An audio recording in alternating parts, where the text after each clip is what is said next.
Hello and welcome to this edition of the Blackwell Online podcast.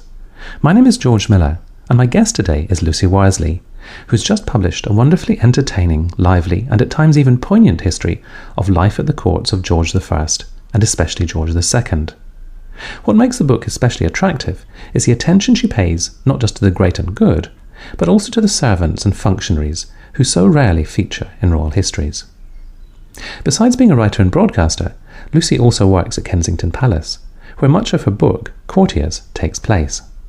I asked her to begin by telling me about her job there. I've been working at Kensington Palace for 7 years now as Chief Curator of Historic Royal Palaces. This is an independent charity which looks after the unoccupied palaces of London, so not Windsor Castle, not Buckingham Palace. And it may surprise you to learn that we get no money from the government or the royal family, and we deserve your financial support. So this is my job, my day job as Chief Curator. The curators here do research, they put on new displays, they find out the history of the building really, and then they try to get people excited about it. And when I started working here at Kensington Palace, I would often find myself going up and down this enormous grand staircase in the building called the King's Grand Staircase. And it's a remarkable thing really, because it's decorated with 45 portraits of different members of the royal household. I believe that they're all real people who lived and worked here at Kensington Palace for George I. But nobody knew who they all were. There were lots of rumours, there were lots of myths. People would say, oh yes, that's George I's mistress and so on. But I decided one afternoon to sit down and try and work it out from all the different sources that are available for this. And it ended up taking not one afternoon, but 4 years.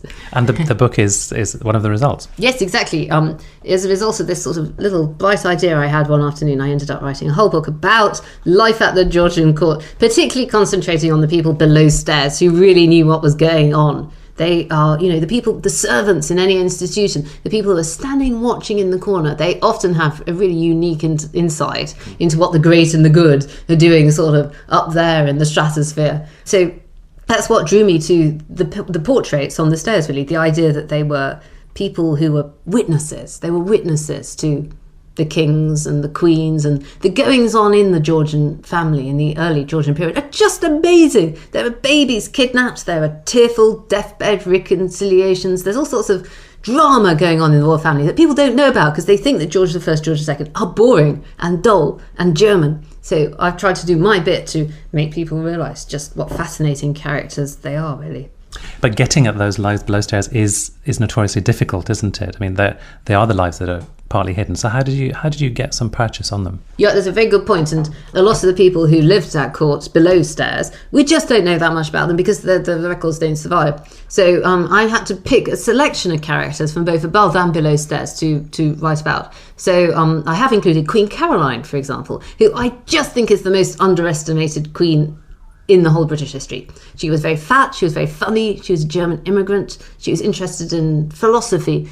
She wasn't cut out to be a sort of sedate princess sitting in the drawing room being nice to everybody. She found this rather boring.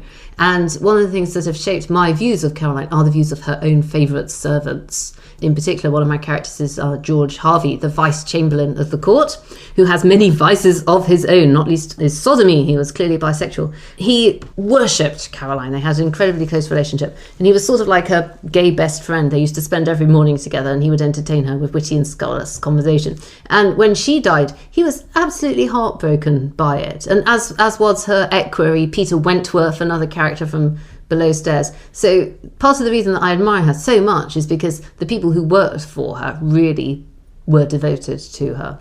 You refer to the early 18th century as the last great gasp of court life. And I suppose, like the end phase of many things, it was becoming sort of hidebound and rather stultifying. So the forms were all still there, but they were becoming more and more empty forms, I suppose. You've got to pity court historians, really, because their institution that they study is basically in decline from Henry VIII to Queen Victoria. It kind of goes down and down and down in importance with sort of little jiggles, like George II revives the whole institution a little bit, but basically it's on its way down. And by the 18th century, there are other spheres of influence. There's the Parliament, there's the city. People aren't exclusively seeking power at court. There are other arenas for politics to be played out with, but they still do come. They're still worth doing. So Robert Walpole, the Prime Minister, he spends an awful lot of time at court cultivating the ear of the King and the Queen. He knew that Caroline was very influential politically with George II, so it does still matter at this time. But you're right, it is sort of becoming slowly ossified. And after Queen Caroline's death, in 1737, she was the kind of motor that kept the court's social life going. After her death, George II didn't host parties in the same way, and he became notably reclusive. I wondered if it made a difference to you writing this book, being in the place where many of the events happened. Did you imbibe any of the atmosphere, or did it enable you to imagine it differently because you daily walk the same corridors that they walked? Yes, very much so. I couldn't have written this in this same way without having been here at Kensington Palace. And if I ever get a sort of quiet moment in my day, then I'm off down to the King's Grand Staircase and I just look at it. Because every time when I look at it, I always discover something new. I remember this great day when I noticed that all the sight lines converge in one particular spot on the landing. And I started doing some research to find out whose door it was that was just behind there, for example. Oh, and I remember the day when I noticed that the Mohammed's arm, you can just see his fingers coming around the shoulder of the lady next to him. So I started to think that maybe she was his wife, which I hadn't previously occurred to me. But they do have he's got his arm right around her shoulders. And yes, definitely, part of my reason for writing it was to share my affection for Kensington Palace and to make other people come and see it, because it's a great place but not well known. A lot of people don't realise that it's open, that you can come and visit the state apartments and see where all these people lived. Did you feel closer to the Georgians as a result of writing this? Did the process of researching this book kind of warm them up, humanise them, bring them to life in a way that they hadn't been for you beforehand? Yes, definitely. Everybody in this book, I think, suffered in one way or another. And people have this idea that life at court, life in a palace is wonderful and glamorous and sparkling and brilliant. And you see these little girls, they come around the palace, they're dressed up in their pink dresses, they're wearing their little tiaras, and you say, what do you want to be when you grow up? And they say, I want to be a princess.